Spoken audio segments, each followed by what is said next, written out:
What's up, everyone? It's the Autistic Scyther here, and that being said, we are still in the month of October, and we are slowly crawling towards Halloween.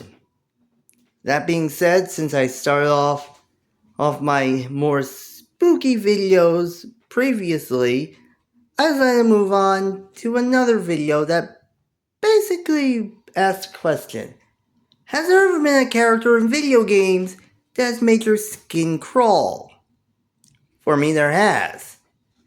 And that being said, I'm gonna talk about them. So now it's time to count down the top 10 most disturbing characters in video games. To be honest, the rules are one per franchise, and they don't have to be video games I've played. So without further ado, let's get started. Starting off first at number 10, we have Seth from Red Dead Redemption. Granted, when it comes down to Red Dead Redemption, this series is kind of interesting since it's basically kind of a fictionalized version of the Wild West. And it's known for having some unique characters, which most of them kind of makes me wonder how they may have survived.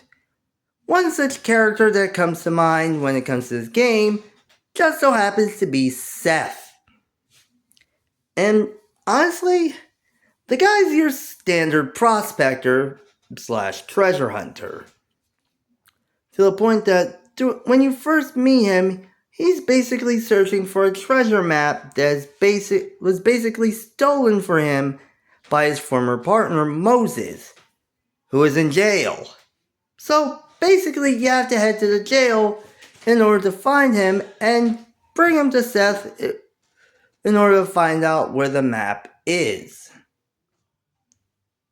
That being said, as soon as you find out where the map is, that doesn't stop with Seth. Oh no. Because the next time you meet Seth, he has a wagon filled with dead bodies, and of which he more or less has to essentially take to a deserted area to search for the map. And it really does say a lot, because once you find the map and you find out where the treasure is, you eventually end up finding it in the Gaptooth Breach mine. That being said, Seth is a little bit unsettling to the point that he's fully obsessed with the treasure and the idea of gold. But of course, he shows he has some interesting ideas when it comes to the dead. I mean, in Undead Nightmare, he dances with he dances with a dead woman, or a zombified woman. It really does say a lot. And this is a man who has a wife and kids. Yeah, frightening when you think about it. Moving on next at number 9, we have Dr. Hottie from Ace Attorney Justice for All. Moving on next to the Phoenix Wright franchise, and like Red Dead Redemption, it's known for having a few interesting characters. Again, really says a lot when you think about it, because almost every case has their fair share of characters that will give important information in the case. That being said, one said character that tends to come to mind makes his official appearance in Ace Attorney Justice for All, Phoenix Wright Ace Attorney Justice for All, Dr. Hottie. Yeah. And then, when you're searching, after Maya Fey ends up getting accused for the umpteenth time of murdering someone, which this girl tends to have happened to her every other Thursday, literally, Phoenix Wright has to more or less find out his fair share of, well, dare I say it, clues. And one such area leads him to the Hottie and Hickfield Medical Clinic.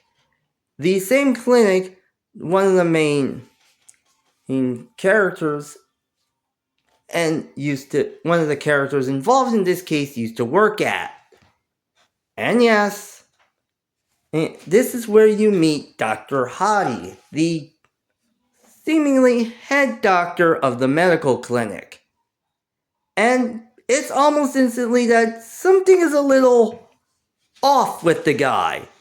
I don't mean hygienically. I mean, he seems a little skeevy. It's not until a nurse comes along and tells him that he shouldn't be out of his room that you realize this guy's a patient at the hotel. And yeah, he's still pretty creepy when you think about it. As more often than not, he has some interesting opinions about Mimi Miney. About Eenie Miney, one of the witnesses to said murder, which is still kind of weird, kind of seems a little creepy considering how Enie's basically a teenage girl. That being said, that's not the last time you see this guy, as in the final case of Justice for All, after Franziska von Karma has been shot by Shelly the Killer, he shows up yet again as basically being the doctor who ended up helping check on her and take care of her injuries. And he's the only guy, he ends up being the only guy to more or less scare the already unflappable Von Karma. Yeah. And heck, even when he reappears in Apollo Justice Ace Attorney, involving the murder of yet another doctor, he basically shows up yet again, this time as Dr. Hickfield.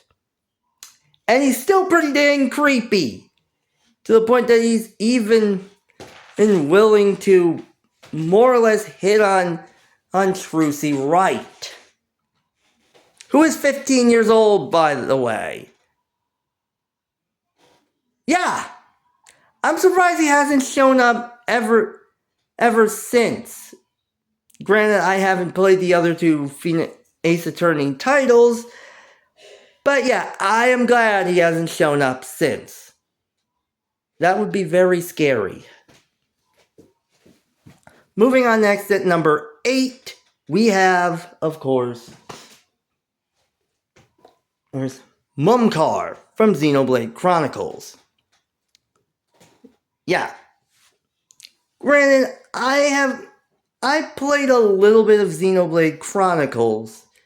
However, most I know about it, I've seen from watching Chugga Conroy's Let's Play of the first Xenoblade Chronicles game. So, most of that may be from watching him play. However, that being said, as much as I notice, Mumkar is pretty damn creepy. Yeah, no joke. I mean, granted, considering the first one basically has you controlling Dunban as he fights in the Battle of Sword Valley alongside both Mumkar and another one of his friends, Dixon. Yeah, it's kind of makes some sense.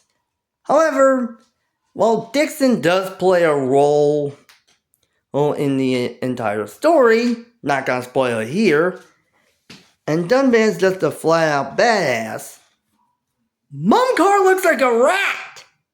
And it's not just because of the fact that he runs scared soon after, or he defeats some before being more or less eaten by Mechon, essentially. But look at him. Guy don't look right. However, that's not until you discover later on, that the face Mechon that have basically been harassing the Homs, including Shulk's party throughout the most of the game, are former Homs themselves. And guess who Metal Face just so happens to be?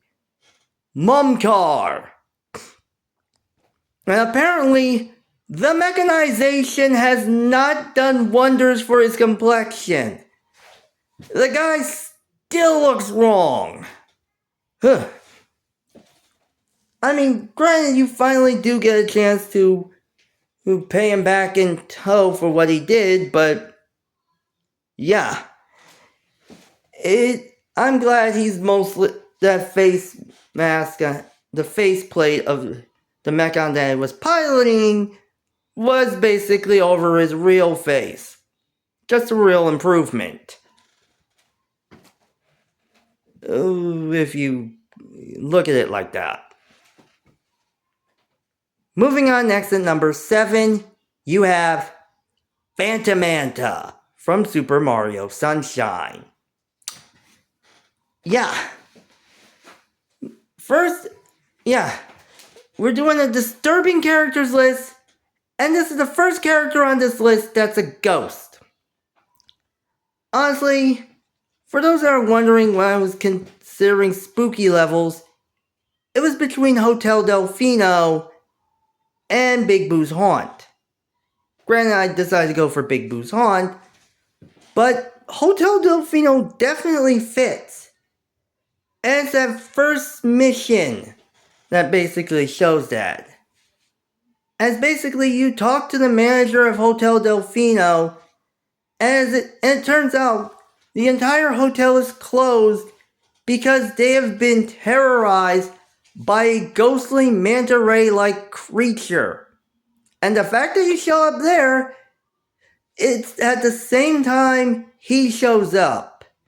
And honestly, Phantomanta is something out of a horror movie, as it glides silently over the sands towards the hotel. And all you gotta do is spray water at him just to see him split apart into several smaller forms. Yeah, basically it's just doing a bit of ghost busting. That being said, once you split them into smaller forms, they go towards you. And you basically have to flat out fend for your life and destroying all of them with water. Yeah, the fact they start off with a full-on, something out of a found footage horror movie. Yeah. Well, I wish Nintendo did this even more in their next 3D Mario platformer. Here's hoping. Moving on next at number 6, we have Garnet from Fire Emblem Shadow Dragon. Yeah. Considering how I'm a big fan of Fire Emblem, there is really not that many. I mean, Nui Baba came close.